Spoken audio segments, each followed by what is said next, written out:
Can we stop recommending anime such as Bleach, Naruto, One Piece, and Dragon Ball Z as people's first anime? In my opinion, these animes are the worst first animes to introduce to people, and I honestly think that these animes should only be watched if someone really wants to, or they have already watched at least like 2 or 3 beginner-friendly anime series. Now, if you are recommending these as first mangas, I would definitely recommend them as introducing these series first, as in terms of mangas. But in terms of anime, no. Just no. These animes are honestly way too long and drag on way too much for people, especially nowadays with the shortest attention spans we have, to enjoy. People seem to forget that the older anime series tend to drag things out, and I'm not even including filler material. I'm just talking about the anime itself dragging on for things way too long. Whether that be they had a recap for the episode before, that's like 5-6 minutes, and then they have an opening, and then now the actual episode's like 10 minutes for some odd reason. Or they just have random things, like the most famous example being Luffy running up the stairs for multiple episodes, where in the manga, it took him like 1 chapter. So long story short, if you're gonna recommend someone a first anime, please do not recommend them these. Recommend them something newer. I don't care what it is, whether it be Jujutsu Kaisen, Fullmetal Alchemist Brotherhood. If they like something gory and kind of weird, you could even recommend them Attack on Titan. Just please, for the love of all that is precious, do not recommend them one of these OG animes that I love. Don't get me wrong, I love these shows, but it should not be someone's first series. I'm very new to Valorant, but I've been watching some of the competitive scene because I actually like watching competitive gaming more than actually playing the game. So I decided to look back on some of the history behind the VCT because I genuinely just want to learn a little bit. So I decided to look and see the previous champs, super teams, best players, highlights, etc. Now, if you don't watch Valorant, then you can go ahead and just click off right now. But if you have, for me, after looking at all of this footage, reading and watching videos, there's something I wanted to discuss, and that is, am I the only one that thinks that Loud during 2022, especially when they won champs, is easily the most stacked, strongest team of all time so far in Valorant? Notice how I didn't say greatest, because there is a lot of arguments for the GOAT, especially with Fanatics winning 2 majors in a row.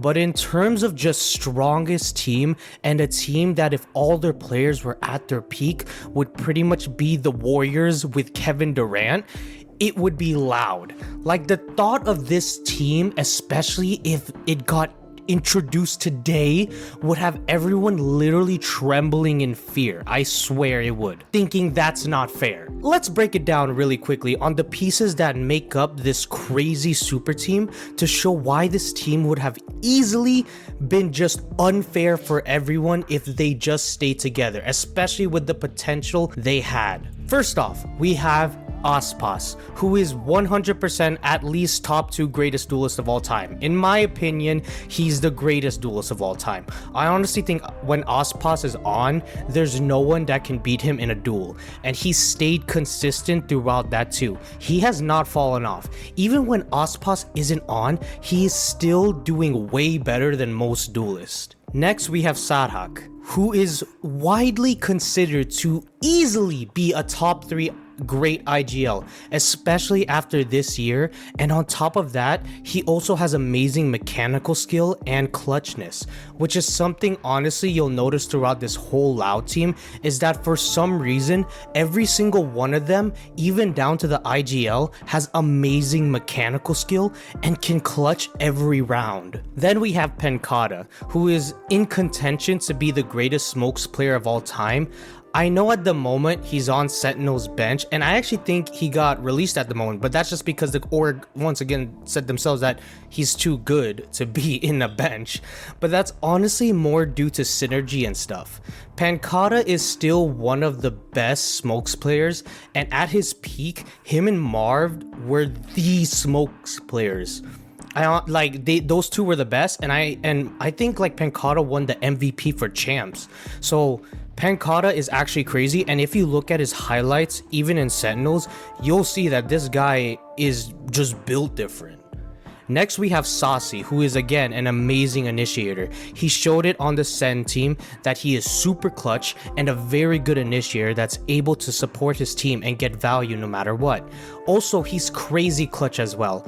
Also, his stats in champ were insane. He had the highest kill to death ratio out of both Optic and Loud during champs. Then finally, we have Les, who doesn't need any introduction because Les has shown that he truly is an amazing player. Like, his mechanical skill is almost on the level of like Ospas, which is insane because he's not even a duelist. I honestly think that if this team stayed together after 2022, there would have been no team that could have beaten them in 2023. I think they would have had the most potential to actually win all 3 majors. Because if you think about it, during Masters 2023, when Fnatic made that insane comeback, they nearly lost. Like, you need to nearly lose to make an insane historical comeback. Not taking anything away from Tui's or Kawazin, but in my opinion, if it was Saucy and Pancata playing instead, I really don't think Fnatic would have stood a chance against Loud. Same thing with Tokyo, and I really just don't think the team of Ospas, Sadhak, Saucy, Les, and Pancata, especially if they kept playing together and building that synergy, I can't see any team beating them. Not Fnatic, not EG, not Paper X. I don't think anyone would have beaten them in 2023 if they stayed together, but that's just my opinion. But if you have a different opinion, be sure to leave your thoughts and opinions in the comment section below and subscribe if you enjoyed the content. Also, be sure to check out my other videos as well. And as always, have a great day.